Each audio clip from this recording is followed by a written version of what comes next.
Good morning বন্ধুরা, কেমন আছো তোমরা সবাই? ঘরে বাইরে জীবনে একটু নতুন লাগে তোমাদের অনেক অনেক ওয়েলকাম জানাই। তো আজকে যে দিনের ভ্লগ তোমাদের সাথে শেয়ার করছি, এটা একটু বেশ কয়েকদিন আগেকার ভ্লগ। সেদিন দিনটা ছিল 9 ডিসেম্বর।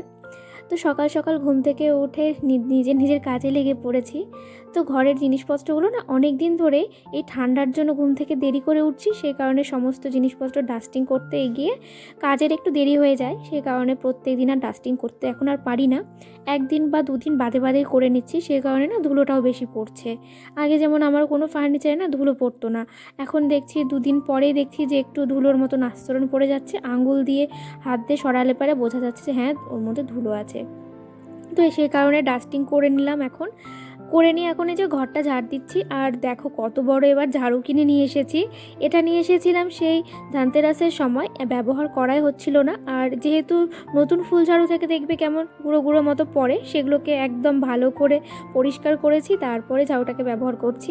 আর এটা না বেশ ভালো, আমাকে কোমর নিচু করতে হচ্ছে না, আর আমার কোমরেও কোনো ব্যথা লাগছে না। আর আজকে এই যে ঘর দৌড় এখন মুছে নেব না, কারণ ইচ্ছে আছে রান্নাবাড়ি করে নেওয়ার পরে ঘরটাকে মুছে নেব। আর এখন এই যে শুধু ডাইনিংটাকে পরিষ্কার করব আর রান্নাঘরটাকে মুছে নেব। আর এখন ঠান্ডা পড়ে যাওয়ার জন্য না সকালবেলা সত্যি ঘর মুছতে পারছি না। আর ট্যাঙ্কির জল তো প্রচণ্ড ঠান্ডা হয়ে থাকে, আর কলের জলে ঘর মোছা যায় না, যেহেতু টাইলসগুলো আমাদের সাদা রঙের। সে কারণে মানে কলের জল দিয়ে মুছলে একটু প্রবলেম হয়, কারণ কলের জলে একটু হলেও আয়রন আছে। তো বাইরের সমস্ত বাসি কাজ কমপ্লিট করে এবার ঘরে চলে এলাম। আর ও তো বিছানায় শুয়েছিল, সে কারণে সকালবেলা বিছানাটাকে পরিষ্কার করতে পারিনি। তো এখন এই যে বিছানাটাকে আগে তুলে নেব, আর ভাবছি আজকে বেডশিটটাকে চেঞ্জ করে দেবো। আর কয়েকদিন তো রোদের একদম দেখা পাওয়া মুশকিল হয়ে গেছিলো, সেই কারণে এটাকে আর তুলতে পারিনি, যে তুলে দিয়ে কেচে দেবো। তারপরে দেখা গেল রোদে শুকাচ্ছে না, আর এক রোদে না শুকালে না খুব বাজে একটা গন্ধ হয়ে যায়। তো সেই কারণে আর তুলিনি। আর বেডশিটটা যে খুব বেশি দিন পেতেছিলাম সেটাও না।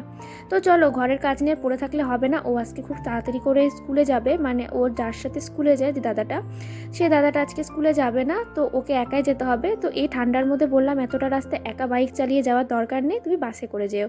আর বাসে করে গেলে পরে একটু তাড়াতাড়ি যেতে হয়। তো সে কারণে একটু তাড়াতাড়ি করে ভাতটা দিয়ে দিলাম। এই 9:15টার মধ্যে ভাত দিয়ে দিয়েছি, এই যে দেখো ঘড়িতে 9:15 বাজে। তো এখন ভাতটা দিয়ে দিলাম, এখন ও খেয়ে দিয়ে বেরিয়ে যাবে। আর ও বেরিয়ে যাওয়ার পরে আমি একটুখানি ভাত খেয়ে নিলাম। আর সকালবেলা ভাত হলে না ভাতটা খেতেই ভালো লাগে, মুড়ি চেবোতে একদম ইচ্ছে করে না। তারপরে সকালে তো ডাল আর আলু ফুলকপি ভাজা করেছি, দেখলেই তোমরা। তো সেটা করে নেওয়ার পরে এখন ভাবছি একটুখানি মাছের মাথা ছিল, সেটাতে একটু বাঁধাকপির ঘন্ট করব। তো এই যে বাঁধাকপির ঘন্টটা বসিয়েও দিয়েছি। আর মাছের মাথাতে বাঁধাকপির ঘন্ট করলে তবেই একমাত্র আমি খাই। আর এমনি নিরামিষ করে যেটা করা হয় সেটাতে আমার একদম ভালো লাগে না। ও যদিও ভালোবাসে, কিন্তু আমার একদম পছন্দ হয় না। তো যাই হোক, আজকের মতো রান্নাবাড়ি সমস্ত কমপ্লিট। আর বেশি কিছু আজকে রান্না করলাম না, কারণ সেই তো স্কুল থেকে এসে এক মুঠ ভাত খাবে, তার জন্য এত রকমের পদ করার কোনো প্রয়োজন নেই। যদি রাত্রে কিছু করতে হয় তাহলে করে নেব গরম গরম। তো যাই হোক, এই যে রান্নাঘরটাকেও ক্লিন করে নিলাম, আর এখন বেসিনটাকেও মেজে নিচ্ছি। ট্যাপটাকে তো প্রত্যেক দিন ভালো করে মেজে নিই, দেখো এই জন্য সাদা ফটফট করছে। তো দেখো সমস্ত কাজকর্ম আমার কমপ্লিট। আর এখন এই যে রান্না করতে যে কাপড়গুলোর প্রয়োজন হয় সেগুলোকেও ভালো করে সার্ফ দিয়ে কেচে দিলাম, দিয়ে এখন এগুলোকেও মেলে দেবো, দিয়ে এখন স্নানে চলে যাব।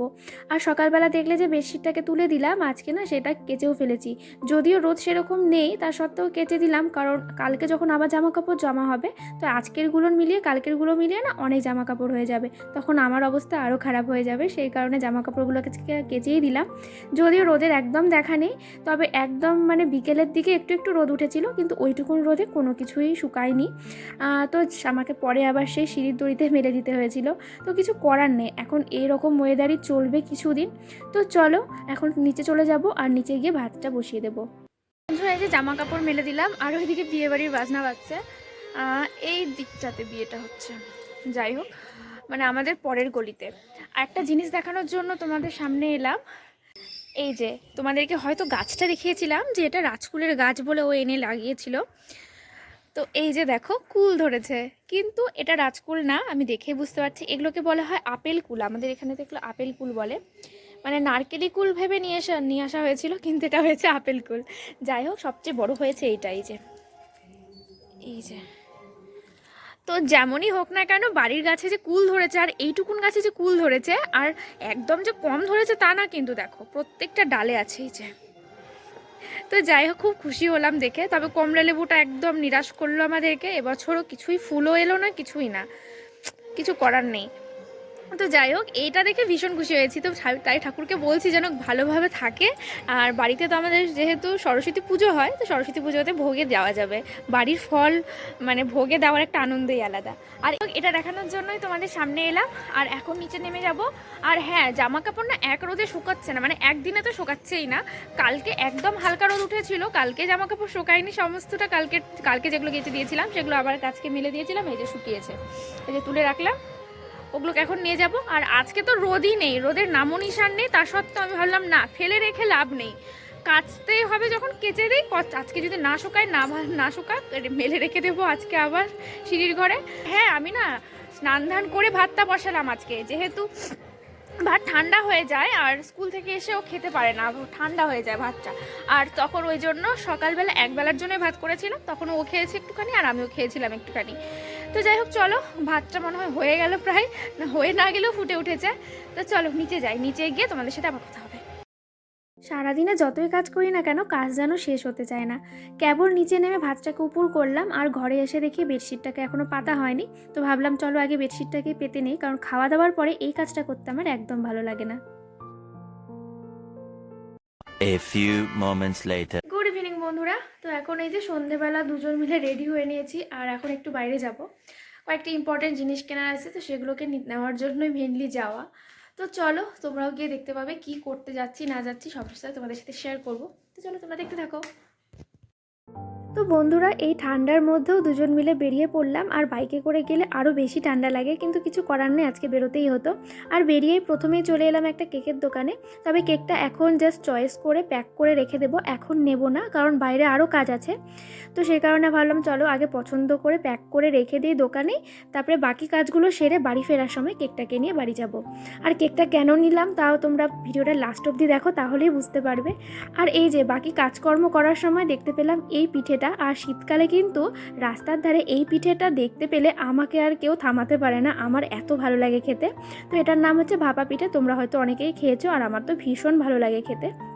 আমি ভাবি কি বাড়িতে কিভাবে বানানো যায়, তো একদিন ট্রাই করব, কিন্তু যত এর ঝামেলা দেখেও ভয় লাগে। তো যাই হোক, একটা দুটো দুজন মিলে খেলাম, একটা দুটো না, দুটো নিয়ে দুজন মিলে একটা একটা করে খেলাম।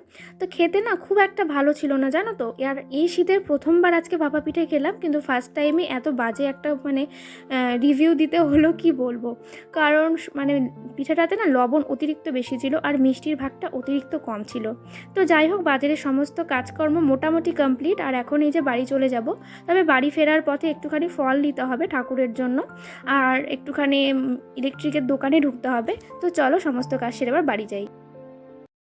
বাড়িতে এসে জামা কাপড় না ছেড়ে দেখো রান্নাঘরে ঢুকতে হলো। আসলে বাইরে রোজ দিনই বেরোনো হচ্ছিল, আর প্রতিদিনই কিছু না কিছু খাওয়া হচ্ছিল। তো বাইরের খাবার যাতে না খেতে হয় সেই কারণে আজকে সেরকম কিছু খাইনি, একটা করে ভাপা পিঠে খেয়েছি। তো এখন খিদে পেয়ে গেছে মহারাজের। তো বললো বাদাম ভেজে মুড়ি মেখে দাও, তো সেটাই করছি, বাদামটা ভাজছি। তো ভেজে জাস্ট মুড়িটা মেখে দেবো।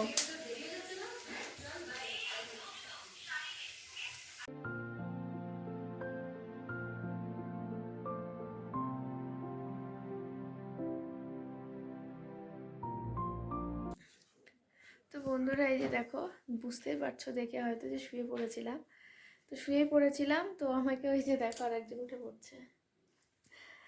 তো বলি তোমাদেরকে, আজকে ডিসেম্বরের 10 তারিখ, মানে রাত এখনও 12টা বাজেনি। আর রাত 12টা বাজলেই 5 মিনিট বাকি আছে। 5 মিনিট পরে ডিসেম্বরের 10 তারিখ, আমাদের থার্ড অ্যানিভার্সারি। সেই কারণে ও একটু ছোট্ট একটু অ্যারেঞ্জমেন্ট করেছে, মানে দুজন মিলেই দুজনের জন্যই করেছি। তো সেই জন্য একটু ভাবছি এখন একটুখানি কেক কেটে সেলিব্রেশন করব। তো চলো, তোমাদেরকে অবশ্যই তোমাদের সাথে সবটা শেয়ার করব, তোমরা অবশ্যই পাশে থেকো, দেখতে থাকো।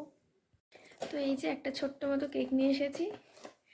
আসলে এবার কোনো রকম সেলিব্রেশনই আমরা করব না, সেই কারণে সেরকম কোনো প্ল্যান করিনি। তো যে প্ল্যান আমাদের হয়েছিল সেই প্ল্যান তো কোনো কিছুই হলো না। এটা এভাবে খোলো, প্যাকেটটা এভাবে খোলো না, কারণ ওখানটায় একটু আনার সময় প্রবলেম হয়েছে।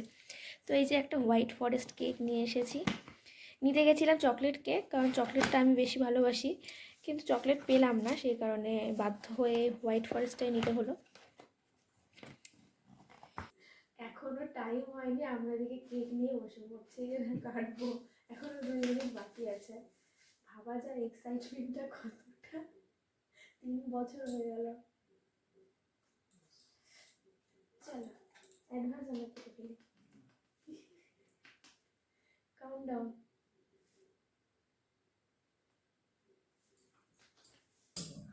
হ্যাঁ আমি আমার কি হয়েছিল দেখাই। Happy anniversary. Happy anniversary.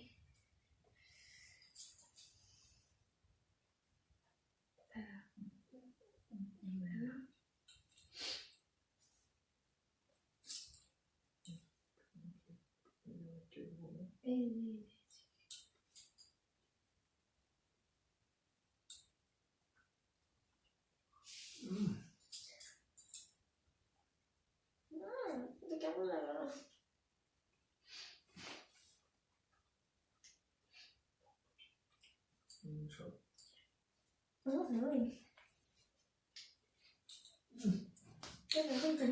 তুমি যখন ভূত বানিয়ে দিচ্ছ